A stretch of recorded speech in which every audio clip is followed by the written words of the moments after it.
I never believed two faces could belong to completely different souls. When I first met them, Daniel and David, I thought the only difference was a scar under David's jaw. But now, after everything, I know that scar was the only honest thing between us. Daniel was the man I built my life with. David was the man who reminded me I was still alive. It's strange how you can marry one version of someone and still find another version years later. Same eyes, same voice, same smile. But a different gravity. When I married Daniel, David stood beside him as best man. They looked identical in their suits, but I could tell them apart instantly. Daniel's posture was careful, rehearsed. David's, effortless, as if the world would adjust around him. He joked during the photos, whispering, "Are you sure you chose the right twin?" I laughed, because back then it was harmless. Back then, everything still was. Years passed. Daniel became quieter, always working, always tired. Our house filled with all the things we were supposed to want. But not with warmth.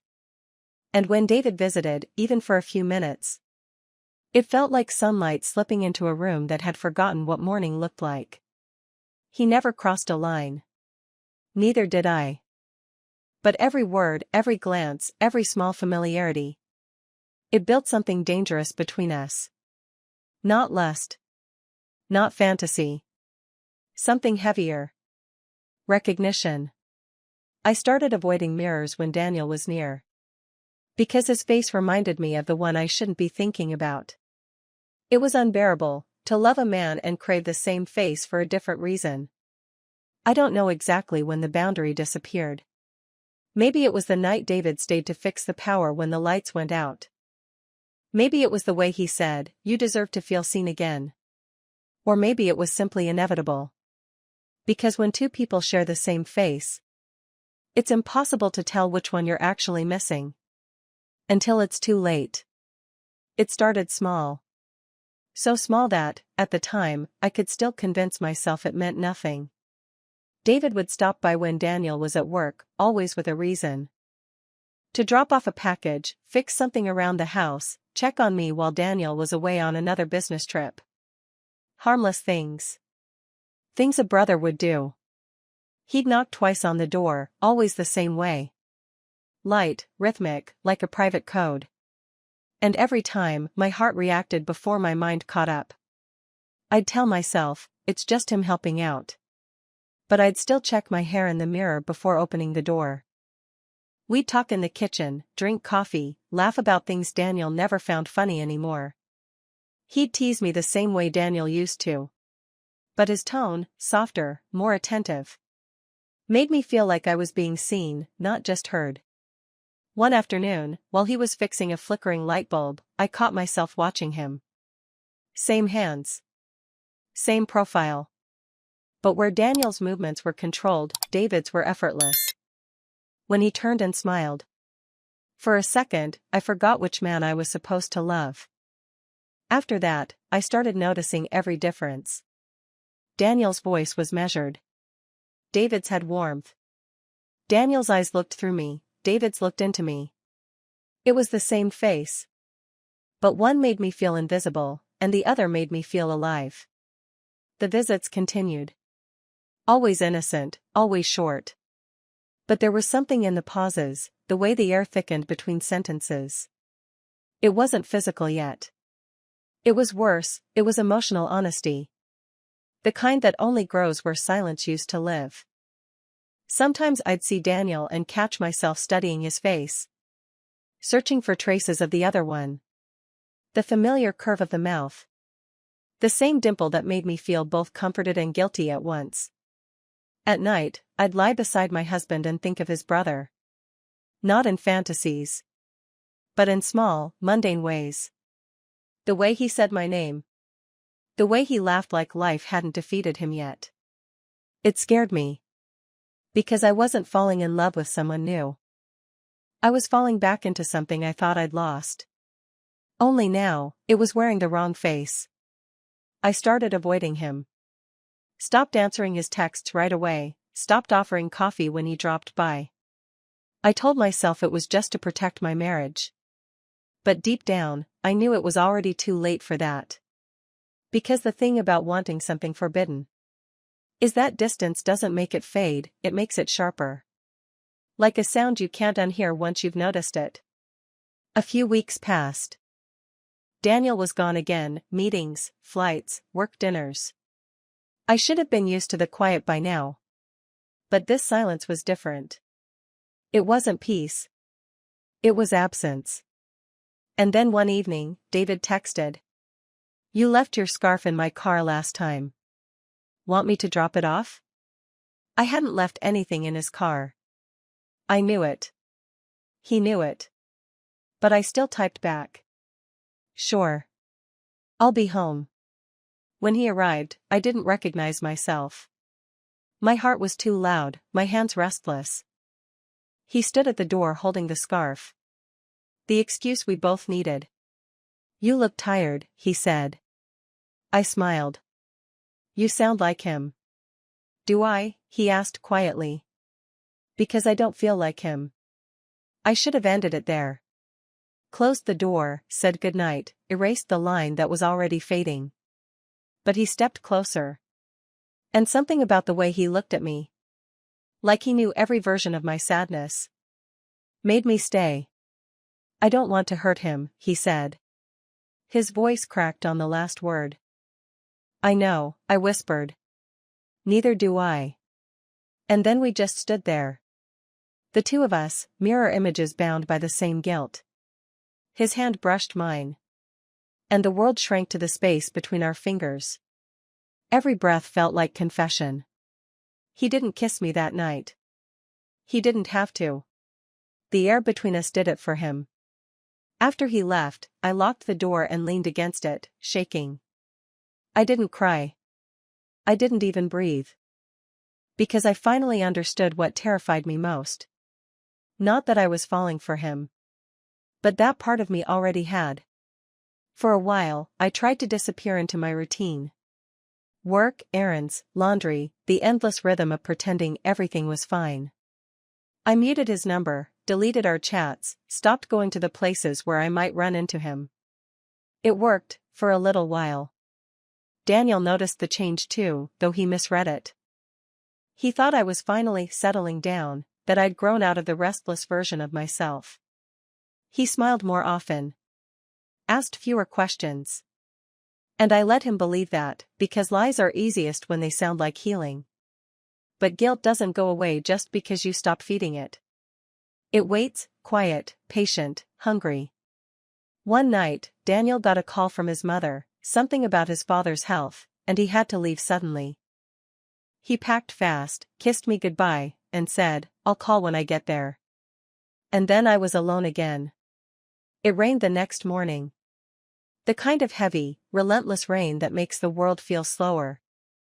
As if time itself is trapped indoors with you. I made coffee, sat by the window, tried to read, but the words blurred. Then, out of nowhere, I heard a knock. 2 short taps. Then one long. The same rhythm he always used. My heart stopped. When I opened the door, he was standing there, drenched, out of breath. He held a box in his hands. "Daniel asked me to bring this," he said. His voice was steady, but his eyes weren't. I took the box, careful not to let our fingers touch. "Thanks," I said. "You can leave it." He nodded, but didn't move. "You've been avoiding me," he said quietly. "I had to," I replied. "You know why?" He stepped inside before I could stop him. For a moment, we just stood there. The sound of rain filling the silence between us. He looked at me like he was searching for something he'd lost years ago. And I realized I was doing the same. "I didn't come here to make things worse," he said. "Then why are you here?" He hesitated. "Because I can't stop thinking about you. And I don't know what to do with that." There it was, the truth neither of us wanted to hear. It sat between us, fragile and dangerous. I should have asked him to leave. But instead, I said, "Stay until the rain stops." And he did. Neither of us spoke for a long time. but the silence was no longer empty. It was heavy. Electric. Alive. And in that moment, I wasn't Daniel's wife. I wasn't anyone's wife. I was just a woman sitting across from the one person she should have never let in. The rain didn't stop. It just softened, turned into a steady hum that filled the silence like a heartbeat. We sat across from each other, not touching, not speaking, but somehow closer than we'd ever been. I remember the way the light fell that afternoon. Dim, golden, restless. It painted his face in the same tones I'd memorized years ago. The same ones I once loved on someone else. He looked tired, as if the weight of what we weren't saying was pressing against his chest. "I shouldn't be here," he said. "I know," I whispered. "But I don't want you to go." That sentence felt like falling. He stood, took a step toward me. Every move was careful, like he was waiting for me to stop him. I didn't. When his hand touched mine, it wasn't fire, it was recognition. Something quiet, inevitable, heartbreakingly gentle.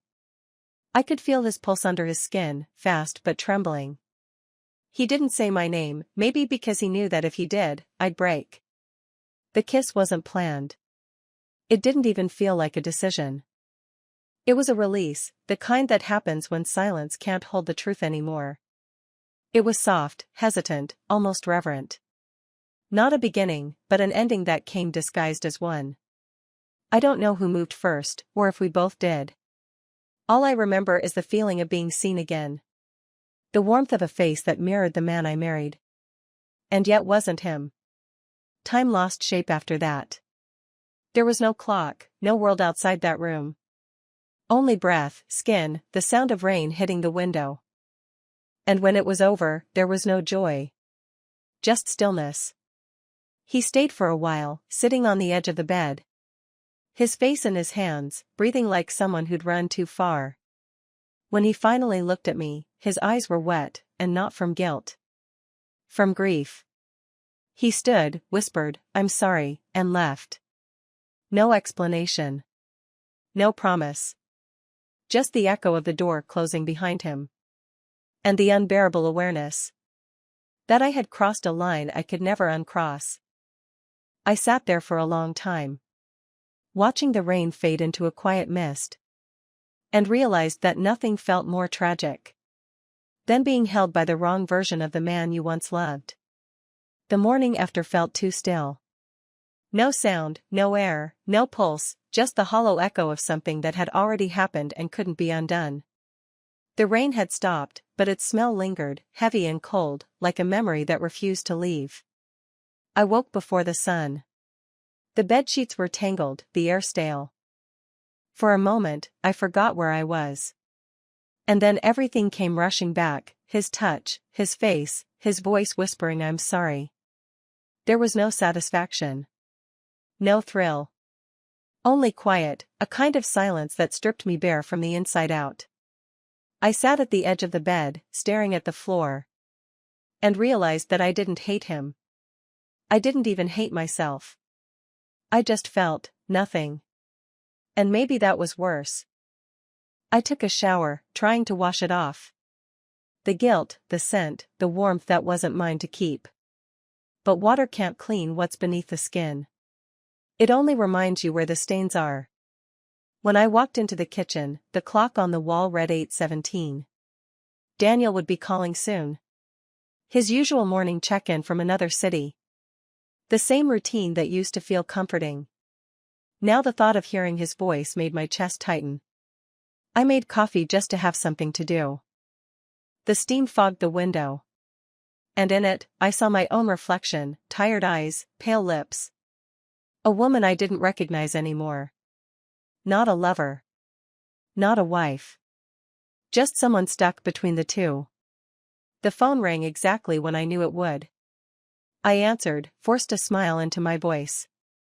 "Hey," Daniel said, cheerful and steady. "You okay?" "Yeah," I lied. "Just missed you." It wasn't completely untrue.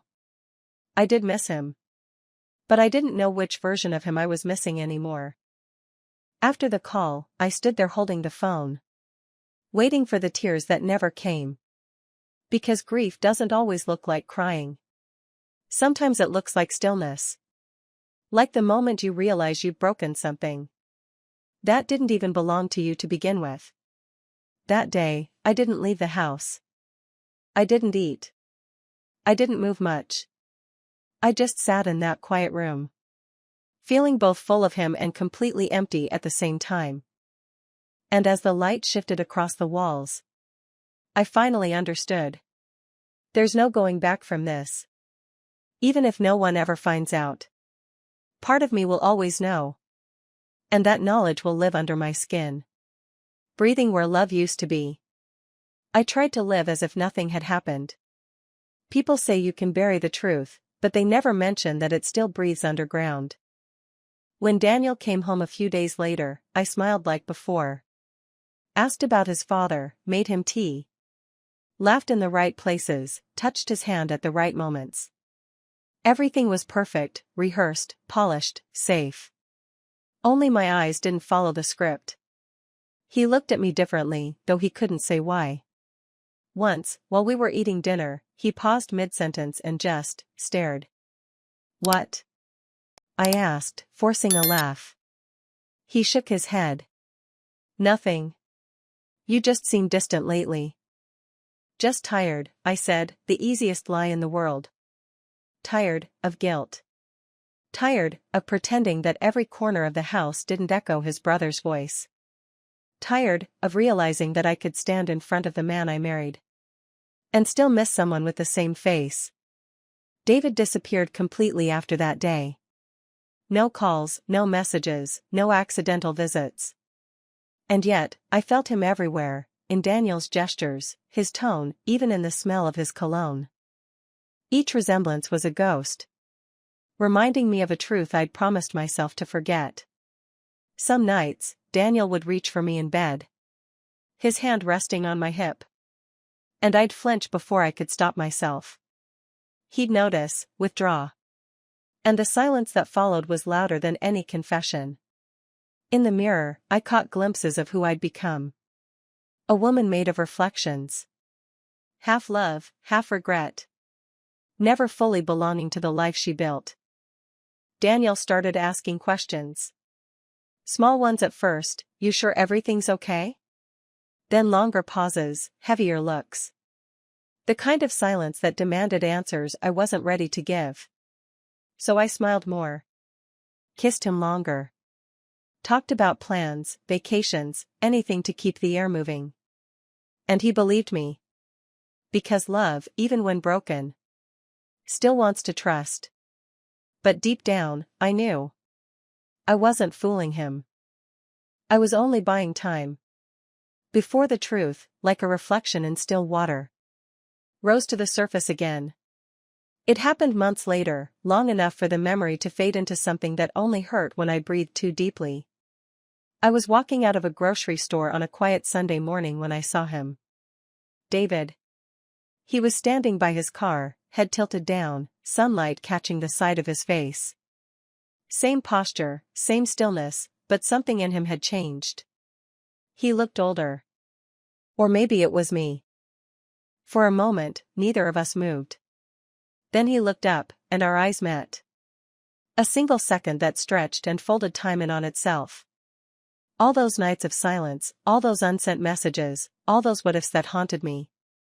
They returned like a wave, calm but merciless.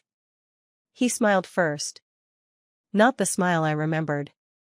This one was careful, almost sad. "Hey," he said. "Didn't expect to see you here." His voice still carried that warmth, the kind that could make anything sound like the truth. I should have walked away. I rehearsed that moment 1,000 times in my head. How I'd keep my distance, act normal, prove to myself that I had control. But when he took a step closer, my resolve disappeared like breath on glass. We talked, about work, about Daniel, about nothing. Each sentence was polite, light, but beneath every word there was that same pulse. That same electricity we'd tried to bury. He asked if I was happy. I said, yes. He nodded, but his eyes said he didn't believe me. At one point, the wind caught a strand of my hair. And he reached out, just to move it away from my face. That single touch felt like the memory of something forbidden. Like a ghost reminding me it never really left. I think about that day sometimes, he said quietly.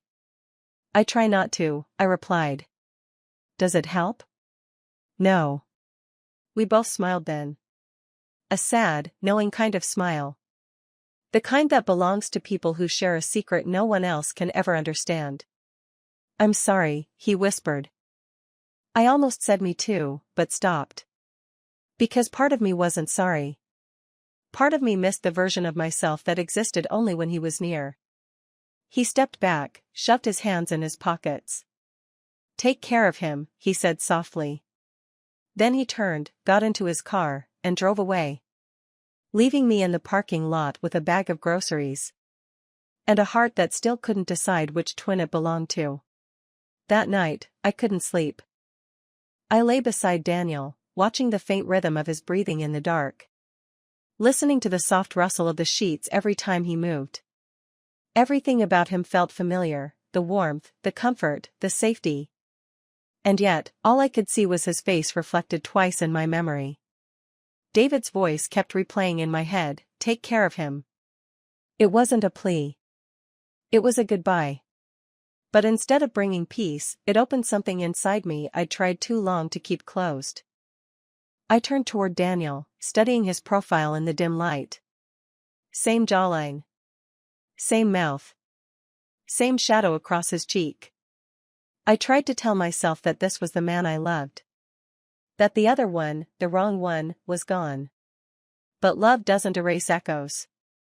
It only teaches you how to live with them. I brushed my fingers against Daniel's arm. He stirred, half awake, mumbled something, and reached for me in his sleep. When he pulled me closer, I froze. It wasn't rejection, it was confusion.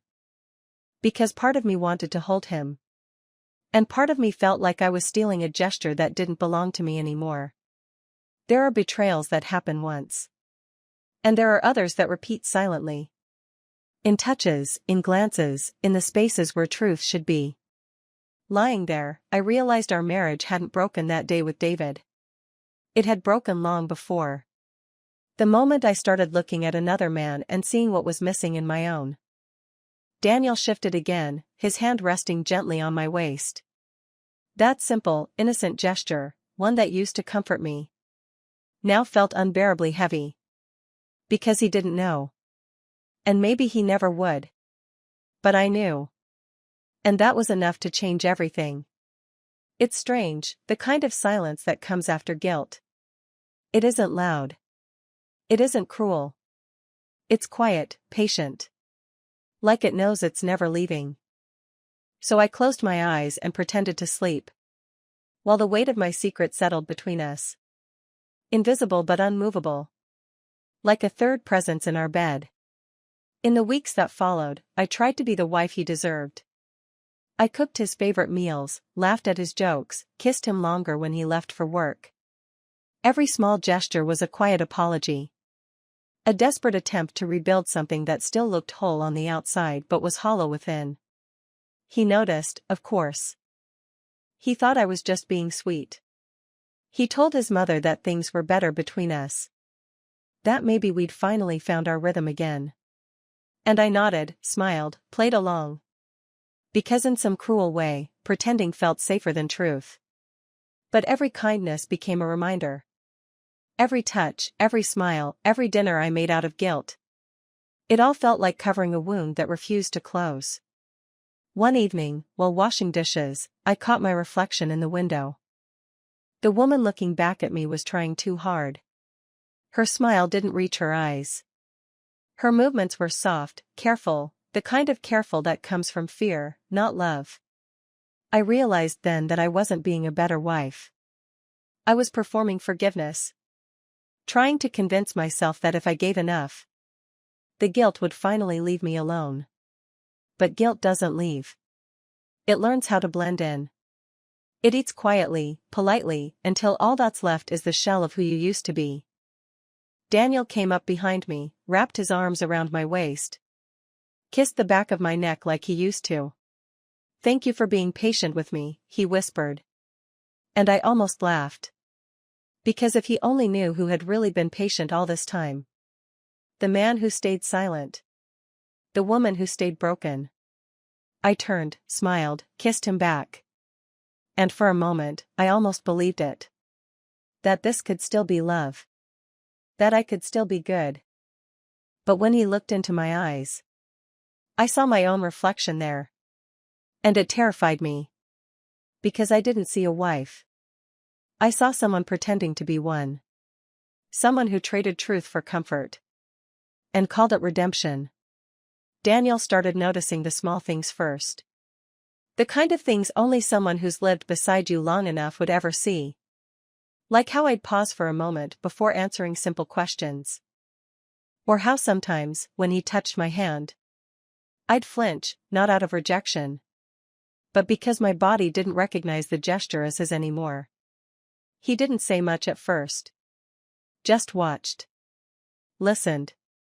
Measured my silences the way someone counts seconds between lightning and thunder.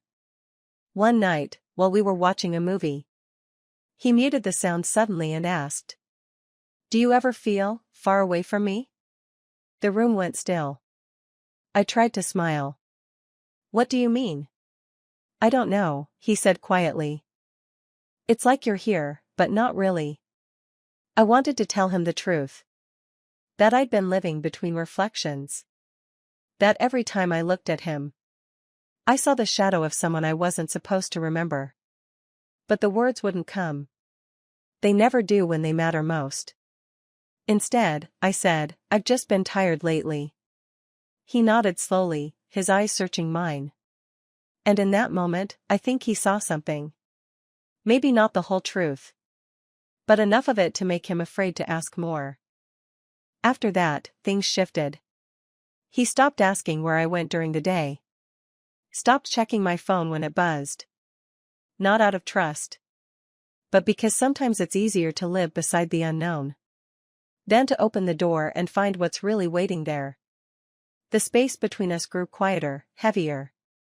We talked about bills, groceries, weather. Never about us. And every night, when he reached for me, I let him.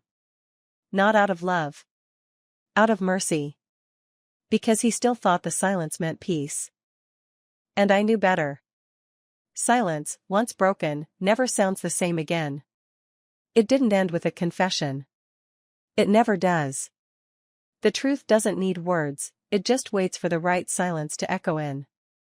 It was late autumn when Daniel found it. We were cleaning the drawers in the living room, sorting through old papers. The kind of quiet domestic task that makes a marriage feel ordinary again. He was flipping through a small stack of photos, old holidays, birthdays. Smiles frozen in time, before things began to fade. And then he paused. Held one photo just a moment too long. I looked up. It was from the summer after our wedding, a family barbecue. Both of them were in the frame. Daniel and David. Standing shoulder to shoulder, same smile, same face. But the way I was looking at one of them wasn't the way a sister-in-law should. The silence between us shifted. Like the air before a storm. He didn't ask. He didn't need to. I could see it, the calculation behind his eyes. The way memory rearranges itself when something hidden suddenly makes sense. Late nights. Quiet moods. My sudden distance. Every small, strange thing now had a name. He set the photo down carefully. Almost gently, like it might shatter if he held it any tighter. Then he turned to me. His voice was steady when he said, "Was it him?" There was no anger. Just exhaustion, the kind that comes when you already know the answer, but still need to hear it spoken aloud to make it real. I couldn't lie. Not this time. I nodded. Barely. But enough. He closed his eyes for a moment. And in that quiet, I watched something inside him fracture. Not dramatically, not violently. Just, permanently. When he opened them again, his face was calm. Too calm. He didn't shout, didn't ask how or why. He just said, "I wish you'd told me before I found out." And that was it. No fight. No tears. Just the sound of the photo sliding back into the drawer. And the weight of everything unsaid filling the room. That night, he slept in the guest room. I stayed awake, staring at the ceiling, counting the seconds between every breath he took down the hall. The house felt smaller. Like even the walls knew something had ended. Days turned into weeks. We still talked, about bills, work, plans. But our voices never reached where love used to live. He stopped touching me. I stopped trying to make him. We didn't need to say goodbye.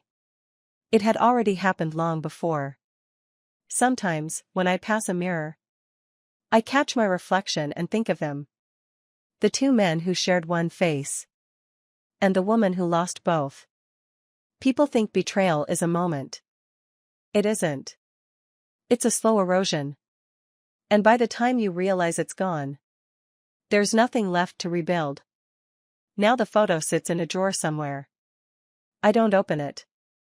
Because every time I see their faces, I remember that I wasn't destroyed by the truth. I was undone by its silence.